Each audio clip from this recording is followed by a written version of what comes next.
ஒரு கோவிலை கட்டி கொடுங்கள் என்று சொன்னார்கள். அபுதாபி மன்னன் சுல்தான் முகமது புகாதிர் சிரிச்சான். எங்கே வந்து என்னப்பா கேட்குற, நீ எந்த நாட்டில் வந்து என்ன கேட்குற, என்னப்பா விளக்கன்னு கேட்டான். சுல்தான் முகமது புகாதிர் சொன்னார், ஏகன் என்றால் இறைவன் ஒருவன். அப்படியா? குரான் கூட அதான் சொல்லுது. அல்லாஹ் ஒருத்தன் தான் குரான் சொல்லுது. சரியா சொல்றாரு? வேற என்ன சொன்ன? ஏகன் இறைவன் ஒருவனாய் இருக்கிறார், அநேகன் அவன் எல்லா உயிர்களிலும் இருக்கிறான் என்று சொன்னார்கள். அப்படியா? இதை சொன்னவர் யார்? மாணிக்க வாசகர். எதில் சொன்னார்? திருவாசகத்தில். வேற என்ன சொல்லியிருக்கிறார்?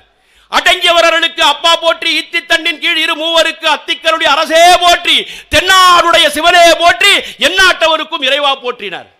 என்னப்பா இதுக்கு பொருள்னு கேட்டான் சுல்தான் முகமது புகாதிர். துர்காராவ் சொன்னார், தென்னாட்டில் இவனுக்கு பேரு சிவன், எந்நாட்டவருக்கும் இறைவான். இதுதான் குரான் சொல்லுது. இதுதான் குரான் சொல்லுது. தென்னாட்டில் இவருக்கு பேரு சிவன், எந்நாட்டவருக்கும் இறைவன். இவர்தானா? கற்றா கோயிலான அபுதாபி மன்னன். கட்டி முடிக்கப்பட்டது. சகோதர சகோதரிகளே, நம்முடைய நாட்டினுடைய பிரதமர் பூமி பூஜைக்கு சென்றார். நான் எட்மண்ட் சொன்னான், உலகத்தினுடைய மையப்பகுதி சிதம்பரம் கோவில் நடராஜ பெருமானுடைய திருவடி. உலகத்தினுடைய முதல் ஊர் நியூயார்க் அல்ல, வாஷிங்டன் அல்ல, சிட்னி அல்ல, மெல்போர்ன் அல்ல, ஜோஹன்ஸ்பர்க் அல்ல, உலகத்தினுடைய முதல் ஊர் திருவாரூர் என்று சொன்னான். உலகத்தினுடைய முதல் ஊரே திருவாரூர். நாம் எங்கே இருக்கிறோம்? உலகத்தினுடைய மையப்பகுதியில் வாழ்கிறோம். நம்முடைய பெருமை என்ன? இதை சேக்கிழார் பெருமான் பன்னிசைத்தார்கள். அம்பலத்தாடுவான்.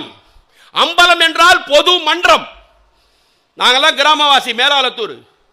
எங்கள் கிராமத்தில் தான் சொல்லுவாங்க, அப்படியே இருப்பான், பணத்தை கொண்டு காரை வாங்கிடுவான், வீடை கட்டிடுவான், திரும்ப காரு பூடும் பங்களா எல்லாம் போயிடும். அவனை பார்த்து கிராமவாசி எல்லாம் சொல்லுவாங்க, என்னென்ன ஆட்டம் நம்ம ஆடி அடங்கின அருணகிரி, இவன் கதை அம்பலத்துக்கு வந்துடுச்சுடுவான். மலர் சிலம்படி வாழ்த்தி வணங்குவான். 1000 வருஷத்துக்கு முன்ன சொன்னாரு. நாம தெரிஞ்சுக்கிட்டோமா? ஜான் எட்மண்ட் சொன்னான், உலகத்தினுடைய மையப்பகுதி எங்கே இருக்கிறது என்று சொன்னால் அது சிதம்பரத்திலே இருக்கிறது என்று நாம் பூரிப்படைகிறோமே. நாம தமிழை படிக்கணும், பன்னிரு திருமுறையை படிக்க வேண்டும், நம்முடைய வரலாறு என்ன என்பதை நாம் அறிந்து கொள்ள வேண்டும். இதைத்தான் அப்துல் கலாம் ஐயா அவர்கள் சொன்னார்கள், வரலாற்றை படியுங்கள், வரலாற்றை படியுங்கள். வரலாற்றை யார் படிக்கவில்லையோ அவன் வரலாறு படைக்க மாட்டான் என்று சொன்னார்கள்.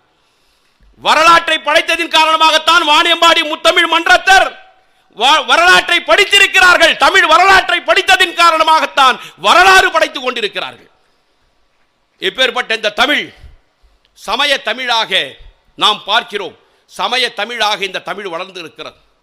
என்னதான் சாதி இருக்கிறது பன்னிரு திருமுறை கேட்குறான். இன்னைக்கு என்னையா சாதிச்சு? 1400 வருஷத்துக்கு முன்னே பன்னிரு திருமுறை என்ன சாதித்து இருக்கிறது? திருமுறையை பற்றி சொல்லுவார்கள். ஆசையராய் பாசம் விடாய், ஆன சிவ பூஜை பண்ணாய், நேசமுடன் 5 எழுத்தை நினையாய், சீச்சி சினமே தவிராய், திருமுறைகள் ஓதாய், மனமே உனக்கு என்னவாய் கேட்டார்கள். ஆசையை உன்னுடைய மனைவி மக்களிடத்தில் மட்டும் வைக்காதப்பா, பொதுல வை. ஆசையை தமிழ் மேல வை, தமிழர்கள் மீது வை, தமிழுடைய பண்பாட்டின் மீது வை. பாசத்தை உன் குடும்பத்தை மேல வைக்காத, தமிழ் மீது வை. தமிழ் மக்களின் மீது மட்டுமல்ல, உலகத்தினுடைய மனித நேய மக்களின் மீது வை. ஆன சிவ பூஜையை பண்ணு, ஒரு கால பூஜையாவது பண்ணு. சமயக்குறவர்கள் 6 கால பூஜை பண்ணாங்க, அந்த மாதிரி இல்லை, ஒரு கால பூஜையாவது பண்ணு.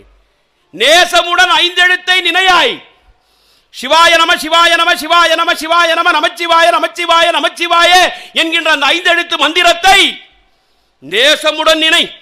உன்னுடைய நாவிலே சொல்லிக் கொண்டிரு. நற்றவா நான் உன்னை மறக்கினும் சொல்லும் நா நமச்சிவாயவே. நேசமுடன் 5 எழுத்தை நினைத்துக் கொண்டிரு என்று சொல்லுகிறது.